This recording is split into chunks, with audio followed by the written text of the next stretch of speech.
ቸምናዎች ላያው በአስመልክ ያተሰራችበት ምክንያት የዚህ ቤቷ ለቻህኒሞናውስ የጫጉላ ቤት ነው። እቺ መጀመሪያ እቺ የጫጉላ ቤት ነች እና ደግሞ አባቴው ለልጁ ልክ ሲያገባ አባቴው ነው ሰርቶ የሚሰጠው ለልጁ እና ደግሞ ሰርቶ ከሰጠ በኋላ 3 ወርና 4 ወር እዚሁ ቤት ውስጥ ቆያል። ከ3 ወርና ከ4 ወር በኋላ ደግሞ ወደ ሌላ ቦታ ላይ ምረት ከተሰጠ በኋላ እንደዚህ አይነት ቤት ሰርቶ መኖር እስከሚጀምሩ ድረስ እስከ 3 ወርና 4 ወር እዚሁ ቤት ውስጥ ነው የሚቆዩ። እቺ የጫጉላ ቤት ነች በትንሹ ያተሰራችው።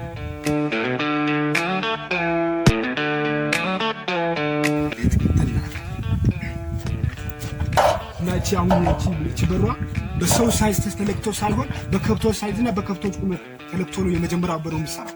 ምክንያቱም የሰው ሳይዝ አይለካም እና ደግሞ ማንኛውም ረጅም አጭርም ወደ ዶርዘ ቤት ሲገባ ጎንበስ ብሎ ነው የሚገባው። ምክንያቱም እንጭንቅላቱን ይመታል ጎንበስ ካልተባለ እና ደግሞ ጎንበስ የምንለበት ምክንያት አንደኛ ለቤቱ ክብር፣ ሁለተኛ ደግሞ ቤቱ ሰው ካለ እንደምን ዋላችሁ እንደማለት ስትገቡት ጎንበስ ብላችሁ ጭንቅላቱን እንዳለች ፎርዋ ነገር እና እቺ በመጀመሪያ እቺ እንግዳ መቀበያው ነች እና ደግሞ እንግዳ መቀበያው ከቤቱ ጋር ተያይዞ አይደለም ያለው። እንግዳ መቀበያው እዚህ ጋር ተነጥሎ ነው የሰመጠች ስትመጣ ከዚህ የዚሁን ኩምቡ ፓርቲ እየቆረጠ እቺን ሪሰፕሽኑን ብቻ ማሳደስ እንችላለን። ከዚህ ከኩምቡ ፓርቲ እየተቆረጠ ሪሰፕሽኑ ብቻ ይታደሳል እና ደግሞ ሁለተኛው በሩ ደረግለት እና ደግሞ የዚሁን ቁርጹ ይጠፋል። ኩምቡ ከጠፋ በኋላ በአንድ በሩ ብቻ አንድ ቦታ ላይ ይቀመጣል።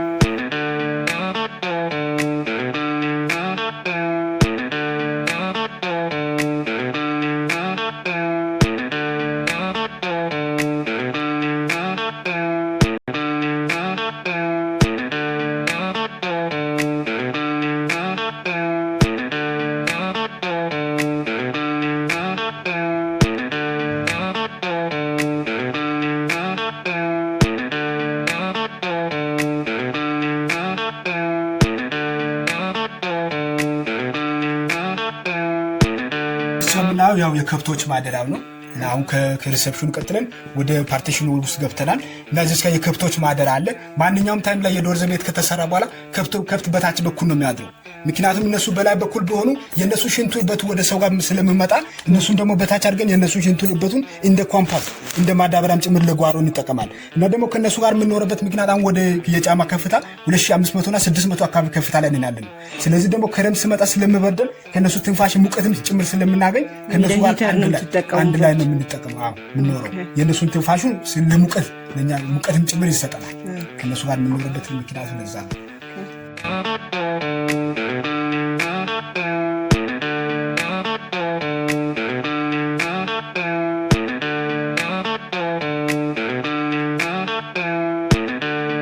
መኝታው አለ የእናትና አባት መኝታቸው ነው። እዚህ ጋር መኝታቸው እና ደግሞ በዛች በኩል ደግሞ በዛች ጋር በጥጓ የልጆች መኝታ አለች።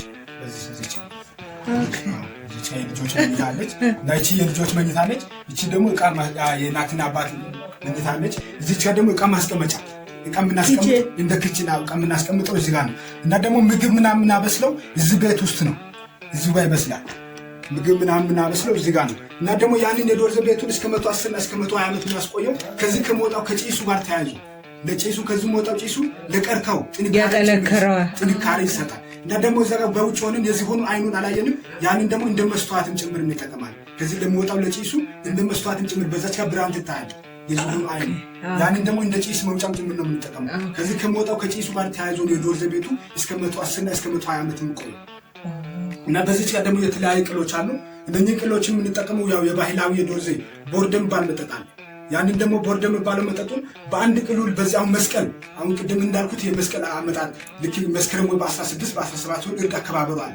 ያንን ደግሞ 12ቱ መንደርተኛው ቁጭ ብሎ አንድ ቦታ ላይ መጠጣበት መጠጥ ባህላዊ መጠጫ ቅልነች የምትባለው። ያንን ደግሞ ሲጠጡ እናቶች አሁን ባህላዊ ልብሱን ተለባብሰው በአንድ ቅሉ ለሁለት ይጠጣሉ ተቃቅፎ እና ደግሞ በዛን ታይም የዶርዘ ሰዎች ከመስከረም 1 ጀምሮ እስከ መስከረም 30 ባለው ታይም ላይ ደስታቸው ዘመን ስለሆነ ደስታቸውን ሲገልጹ ደግሞ በአንድ ቅል ለሁለት ይጠጣሉ። የተጣላ ሰውን በዛው ይታረቃል። በዚህ በቅሉ እየጠጣ ከከለ እንደዛ ጠጥቷል ከከለ እንደዛ ጠጥቷል ሳይባል በአንድ ቅሉ በዛው ይጠጣል እና ደግሞ ያንን ደግሞ ቅሉ ሲሰሩ የተለያዩ ዲኮሬሽኖችን ተጠቅመው ነው የሰሩት እና እዚህ ጋር የምናየው የእኩልነት ቁልጽና የመስቀል ቅል እና ደግሞ እዚህ ጋር የዶርዘ ሰዎች ሽማኖች ስለሆነ የራሳቸውን የሽመና ውጤት ነው።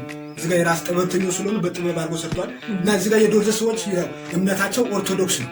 ከ195% ኦርቶዶክስን ጭምር ስለሆነ መስቀል ቅርጽን ጭምር ያደረጉ ይሰራል አንድ ቅሉ ሲሰሩ።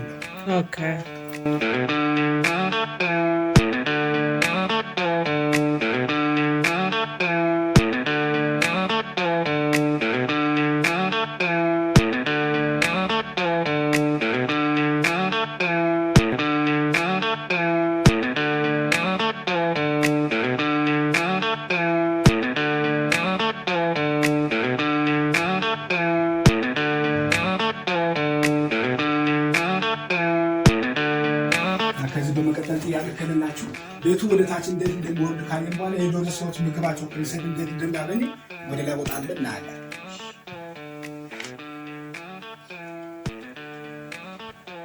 ሰራ እንደዛኛው ነበር። ያው የተሰራው ልክ እንደዛኛው ነበር። ወደ ላይ ትልቅ ነበር። በ12 ሜትር ከፍታ ነበር የሚሰራው። ያ ደግሞ በ12 ሜትር ከፍታው ከተሰርቶ ነው ያጠረ የመጣው። ለዚህ ቤታውን 97 ዓመቱ ነው። ያኛው 97 ዓመቱ ነው። ያኛው እዛች ከምናየው ፊት ለፊት ላለው የ97 ዓመቱ ነው። እና ደግሞ የ110 ዓመት ከሆነ በኋላ ከአንድ ቦታ ወደ ሌላ ቦታ ሙቭ አድርገን ልክ እንደዚህ ነው የምናስቀምጠው። እቺ አሁን የ110 ነው። እና ደግሞ በሁለተኛው በሩ ብቻ ነው የምቀመጠው። ያው በሁለተኛው በሩ ነው ያለው በእርጅና ላይ መጨረሻ ላይ በሁለተኛው በር ብቻ ነው። እና ደግሞ ለዛች አሁን 97 ዓመቱን የሁለተኛውን በሩን ራሱ ብናይ ወደ ታች ደርሶ ነው አለ። ልክ እንደዛኛው አይደለም። አሁን እዚህ ጋር ተቀምጣችሁ ብታዩ ሁለተኛው በሩ ወደ ታች ተሰምጦ ነው አለ። ከዛ በኋላ ነው ሙሉ ምናደርግ አድርገን ደግሞ እዚህ ጋር አንድ ቦታ ላይ እናስቀምጠው። ይሄ አሁን የሁለተኛ በሩ ነው። የሁለተኛ በሩ ነው አለ። ሪሴፕሽኑ አጥፍቷል። እዚህ ነው ደግሞ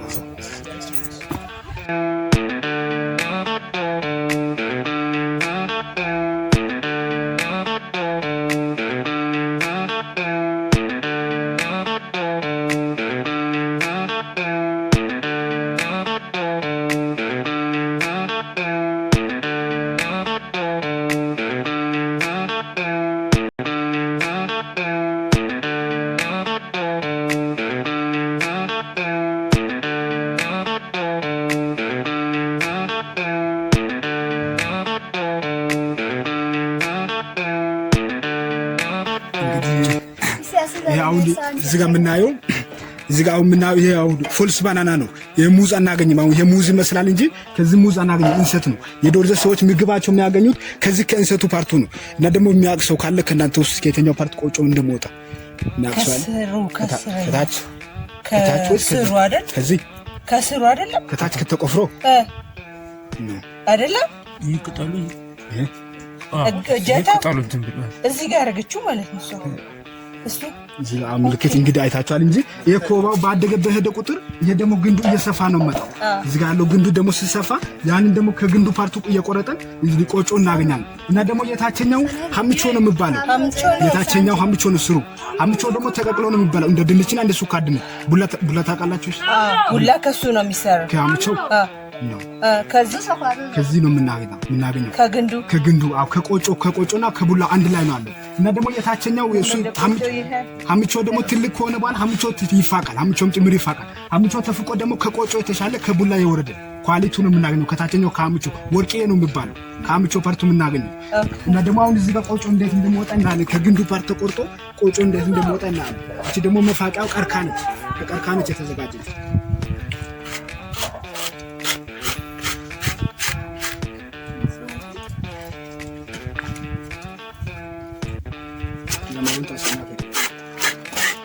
የሚቀበረው ምንድን ነው? ነው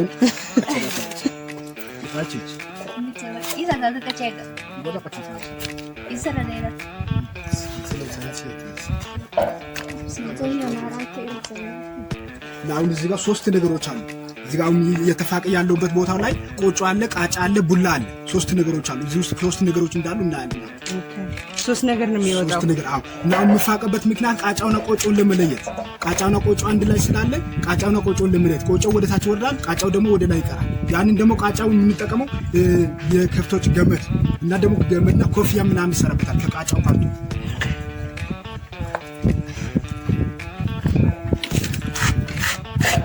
እዚህ ጋር ወደ ታች የሚወርደው ቆጮ ነው። እዚህ ጋር ወደ ታች የሚወርደው ቆጮ ነው። እዚህ ጋር ነጭ ወላ ላይ የሚቀረው ደግሞ ቃጫው ነው።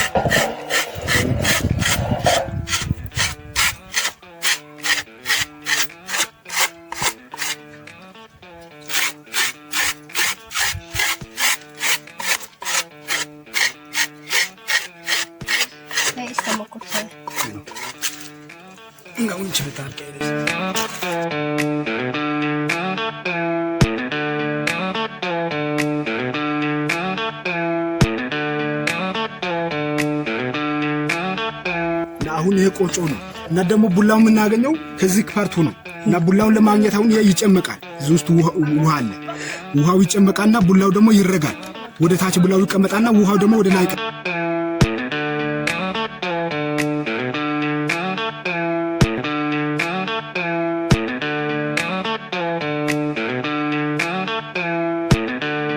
ያ ደግሞ ውሃ ወደ ላይ የቀረው ውሃ ራሱ ፐርመንት ከሆነ በኋላ ውሃውንም እንደ ሳሙናም ጭምር ነው የምንጠቀመው። አንድ ባልዲ ውስጥ አስቀምጠን እንደ ሳሙና ነው የምንጠቀመው። ቡላ አሁን እዚህ ውስጥ ከትንሽ ደቂቃ በኋላ ቡላ ከዚህ ከውሃው ፓርቱ እናገኛለን። እና ደግሞ አሁን የልክ እንደዚህ እንደተሰራ ቆጮ አይሆንም። ይሄን ቆጮ ለመሆን ለ3 ወር ይቀበራል ጉድጓድ ውስጥ ለ3 ወር ኃይል ጉድጓድ ውስጥ ከተቀበረ በኋላ ከ3 ወር በኋላ ከለሩና ሽታውን ይቀየራል። ፐርመንት ሆናል ከ3 ወር በኋላ። እና ደግሞ ከ3 ወር ከጠበቀን በኋላ ፐርመንት ከሆነ በኋላ ነው መብላት ምን ጀምረው። ለዚህ አሁን ምንም የቆጮ ሽታ የለም። ያው የቆጮ ሽታ የለም። ይሄ ኮባ ነው የሚለው ኩከምበር። ይሄ የቆጮ ሽታ የለም። ግን ከ3 ወር ከቆየ በኋላ ነው የቆጮን ሽታው የሚያመጣ።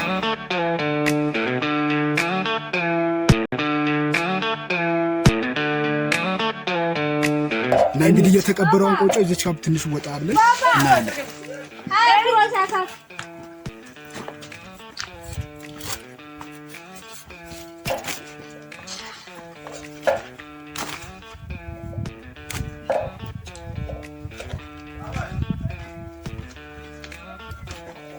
አሁን የ3 ወሩ ከ3 ወር በቃ ይላል እና አሁን ይሄ የ3 ወሩ ነው። ከ3 ወር በኋላ ልክ እንደዚህ ነው ማለት። ልክ እንደዛ ከተሰራ በኋላ ይሄ አሁን ከ3 ወር በኋላ ልክ የቆጮ ሽታ ያመጣል። ለዚህ አሁን የቆጮ ሽታ አለ።